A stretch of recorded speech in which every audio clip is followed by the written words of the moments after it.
On June 9, 1942, the submarine USS Trout discovered a raft with 2 men on board.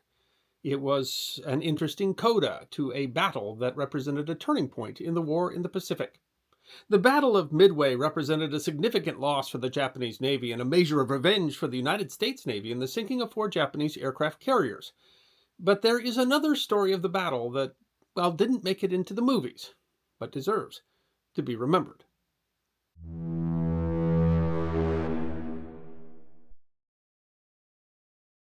USS Trout was a Tamber-class submarine commissioned in November 1940 on her fourth war patrol and under the command of Lieutenant Commander Frank Fenno.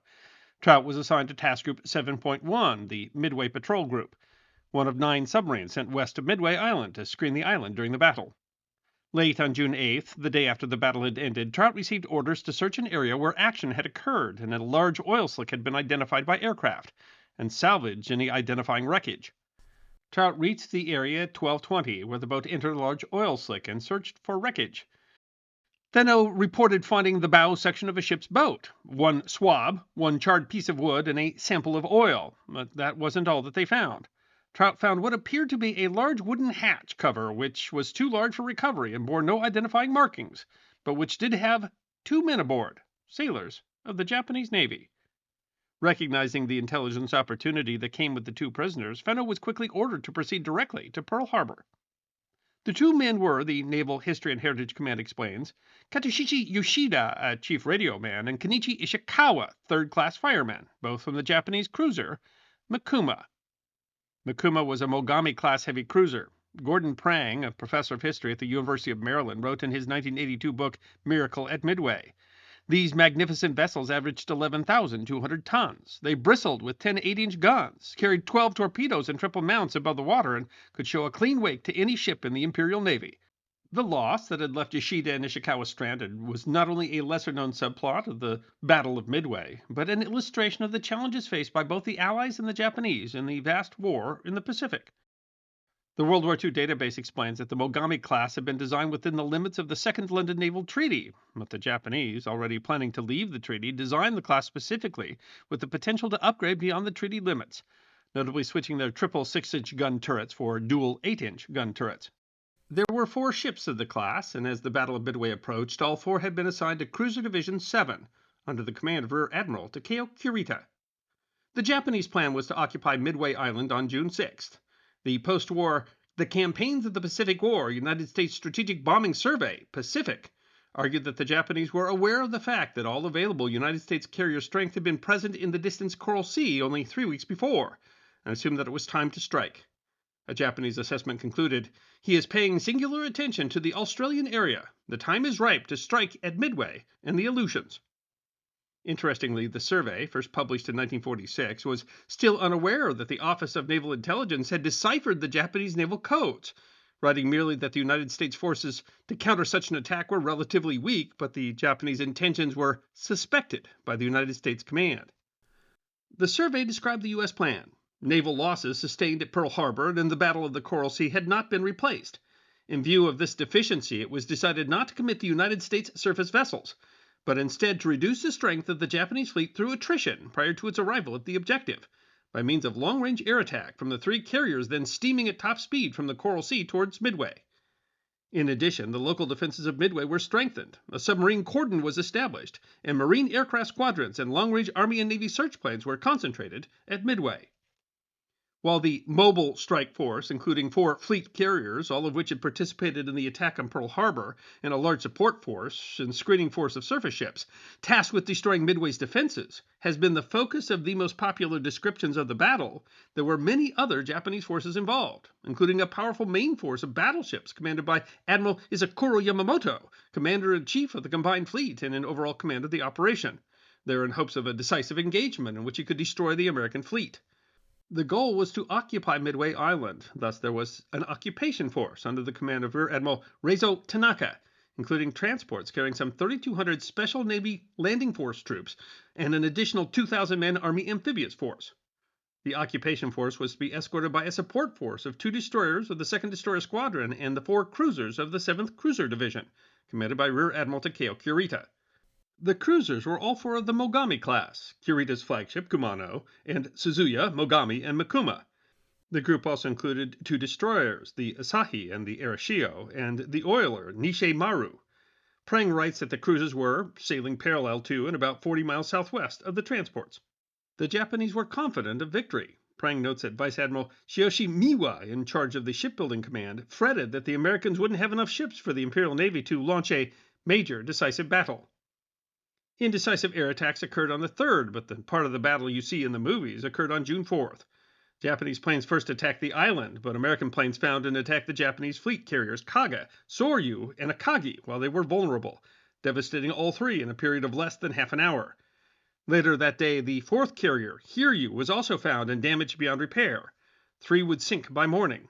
In exchange, the U.S. had taken significant losses of aircraft, and the U.S. carrier Yorktown was afire and adrift. But while that's where the movies tend to end, the battle wasn't actually over. In fact, Yamamoto was still seeking his decisive naval engagement. Both fleets were struggling with conflicting intelligence about the opposing fleets, as well as difficulties of communication owing to the general fog of war. In anticipation of the next day's battle, the Japanese command ordered a surface attack on Midway Island, with the goal of finishing off Midway's defenses so that they could not be used to support the U.S. fleet. Kurita's force was chosen for this attack. Such an attack was risky, as Prang explains. Kurita received his instructions at approximately 1500. Although his cruisers were the fastest in the Japanese Navy, they couldn't possibly reach Midway before dawn on the 5th. He would thus have to pull out after the bombardment in full daylight, under continued menace from the air. Still, Kurita took off with all speed, so much so that the 4 cruisers outpaced their destroyers. And then the fog of war intervened.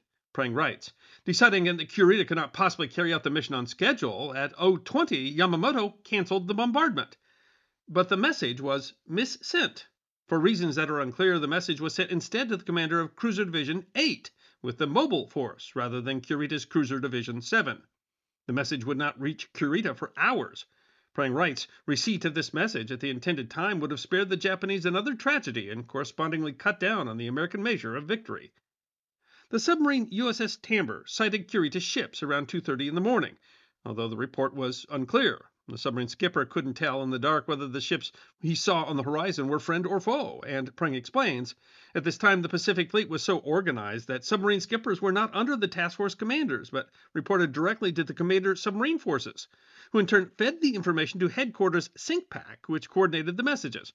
By the time Tamber's report filtered through this roundabout channel, dawn was breaking.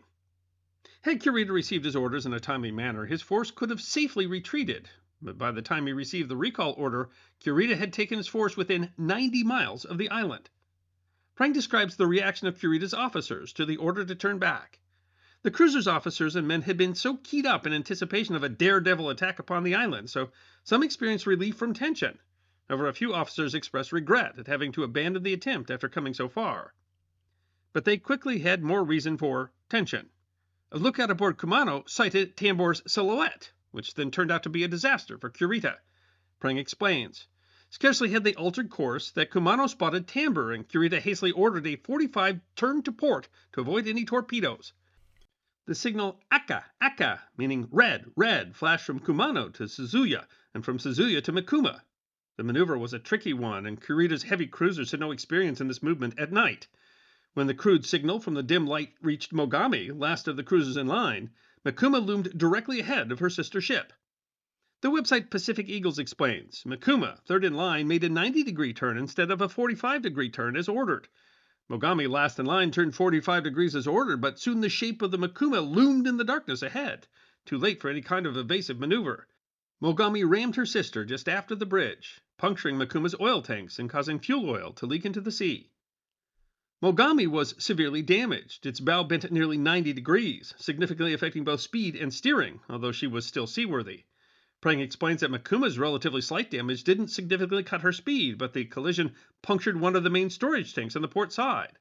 The resultant heavy leakage left a trail of oil, making the cruiser's course all too visible to any U.S. planes which might fly over the area. Damage control was almost as important as battle prowess. Prang writes that Mogami's damage control officer commanded his men to patch up the holes and jettison all explosives, including the depth charges and torpedoes that could cause another explosion. When the damage control party had finished their work, the ship was back to full power, but could limp westward at only 12 knots. Although her speed was not greatly affected, Mikuma stayed with Mogami. However, Pacific Eagles writes, Kurita assessed the situation and aware that he had been spotted by the Tambor and that American airstrikes could be expected soon after dawn, elected to detach the destroyers to escort the cripples, while the Kumano and Suzuya escaped at high speed.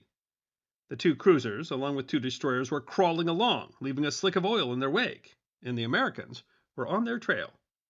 Pacific Eagles writes, the Tambor's report of many ships so close to Midway brought the predictable response. It suggested that the Japanese might still be trying to force a landing. Other American submarines in the area were ordered to close to protect Midway, and bombers on the island were readied for attacks. But the fog of war was not just affecting the Imperial fleet. A group of heavy bombers from Midway were dispatched, but missed the two cruisers. Then Pacific Eagles writes, soon afterwards a PBY made contact and gave an accurate position report, but identified the vessels as two battleships, a mistake which was to cause considerable confusion for the next 2 days. It was the Americans' turn to be confused, as groups of attacking aircraft flew over the crippled cruisers in search of the reported battleships. Other attacks failed in the face of the still formidable anti-aircraft defenses of the cruisers.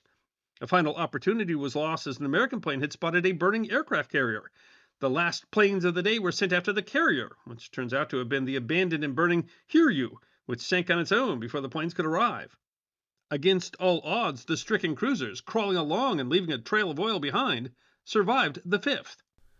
More confusion followed in the morning. Pacific Eagles writes that the first thing the following morning at 0500, a search of 18 dive bombers was launched from the Enterprise to cover the area to the west of Task Force 16. One of these aircraft sighted the Mikuma in consorts about 130 miles away, but the contact report was garbled in transit and was received by Spruance as a cruiser, 3 destroyers, and a carrier. A second plane accurately reported the presence of the cruisers, but with a different position, which suggested 2 different formations of enemy ships in the vicinity. An odd event occurred when a group of Army Air Force's B-17 bombers reported that they had sunk a cruiser, which they said had gone down in just 30 seconds. It turned out that they had attacked the U.S. submarine USS Grayling, which had been forced to execute an emergency dive to protect itself from the Army. Still, the American planes managed a bruising attack, causing damage to Mikuma and the destroyer Ashihi, but severely damaging Mogami, with a hit that killed everyone in the number 5 turret and likely would have sunk the ship had not the damage control officer had the presence of mind to jettison the torpedoes. Further attacks, however, targeted the Mikuma. It's unsure exactly why, but there is a possibility. While the two were sister ships, the damage to Mogami's bow made her look shorter. American pilots apparently thought that the Mikuma must have been a battleship. In any case, an attack by planes from the carrier Enterprise scored several direct hits. The cruiser was wrecked, her bridge destroyed, her captain seriously injured and unconscious. Further hits disabled the engines, and the executive officer ordered abandoned ship. In another tragedy for the crew, a hit on the Arashio struck where a number of rescued survivors of the Mikuma had gathered, and continued attacks left many men abandoned in the water. The only ones of those recovered were the 2 men found by the USS Trout on the 9th. The battered Mikuma sank around dusk. Surprisingly, the Mogami, initially much more severely damaged in the collision, managed to limp away. The battle wasn't yet entirely over. On the 7th, the Yorktown, with still hope of being saved, was discovered and torpedoed by the Japanese submarine I-68. The same submarine also sunk the destroyer USS Hammond. In another tragic loss, Army Air Force General Clarence Tinker was killed when his LB-30 bomber crashed while seeking the Japanese fleet. Proof that the Americans had sunk a cruiser and not a battleship was only finally confirmed with the interrogation of Kenichi Ichikawa at Pearl Harbor. The sinking of the Mikuma cost 700 lives, including several young officers who elected to go down with the ship. Their sinking was the result of a mistake made in the dark of night, but also of communication errors, intelligence failures, failures in damage control, and not a small amount of capricious ill luck that decided that one ship survived and the other did not. Both sides were affected by these problems, making decisions based on poor estimates about the location and size of the enemy force. It's all emblematic of the fog of war, of the difficulty of communication across so many units, of aerial observation across such a distance, of human fallibility. The capriciousness of it all shows in that Ishikawa and Yoshida's raft originally had 17 men on it. In the 2 days between when the ship sank and when they were rescued, 15 of them either died of their wounds or rolled off the raft in the night. Oddly, they weren't the very last ones to be found. 2 weeks after the battle, 34 survivors of the aircraft carrier Hiryu were found and rescued by the U.S. Navy. I hope you enjoyed watching this episode of The History Guy, and if you did, please feel free to like and subscribe and share The History Guy with your friends. And if you also believe that history deserves to be remembered, then you can support The History Guy as a member on YouTube, a supporter on our community at Locals, or as a patron on Patreon. You can also check out our great merchandise shop, book a special message from The History Guy on Cameo.